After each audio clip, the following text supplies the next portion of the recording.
Infelizmente, o que nós vimos aqui, de uma parte minoritária da composição da CPMI, de pessoas que deveriam estar na CPMI na condição de investigado e não investigadores, tem no mínimo uns 3 que tem queixa-crime no Supremo Tribunal Federal, que tem pedido de cassação de mandato, que usaram as suas redes sociais e a sua força política para estimular os atos golpistas. Mas, se preocupados estivessem com a verdade, nós deveríamos ir mais longe. Por exemplo, na forma que durante a pior pandemia da nossa história de Covid-19, o presidente promovia e fazia atos golpistas na frente do Palácio do Planalto, pedindo o fechamento de liberdades democráticas com atos e bandeiras claramente golpistas. Nós podemos ir naquela reunião com os embaixadores, que, aliás, o Bolsonaro tem um depoimento dia 22 de junho desse mês, em que ele utilizou o seu mandato e a estrutura do Palácio do Planalto para criar uma teoria da conspiração para justificar uma base minoritária.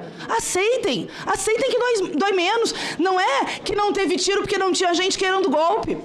É porque vocês não tinham força social, Eduardo Bolsonaro, porque foram derrotados pelo povo brasileiro na eleição em 2 turnos e depois as manifestações foram minoritárias, mas de translocados, de gente claramente golpista, disposta a fazer atos de barbárie e de vandalismo, e que agora vocês tentam criar uma narrativa para relativizar a gravidade do que aconteceu em Brasília no dia 8 de janeiro e atuar aqui como advogado de defesa de quem está preso pelos atos golpistas que promoveu, praticou ou financiou.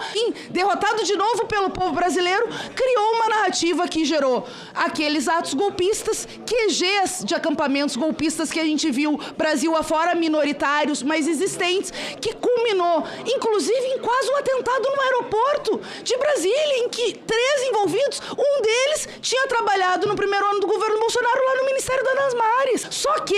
é preciso ter uma ampla mobilização social para que a gente garanta que investigado sejam investigados e não investigadores, e que a gente garanta que aqueles que tentaram fazer o Capitólio à brasileira acabem no lugar que golpista merece, que é a lata do lixo da história e na cadeia.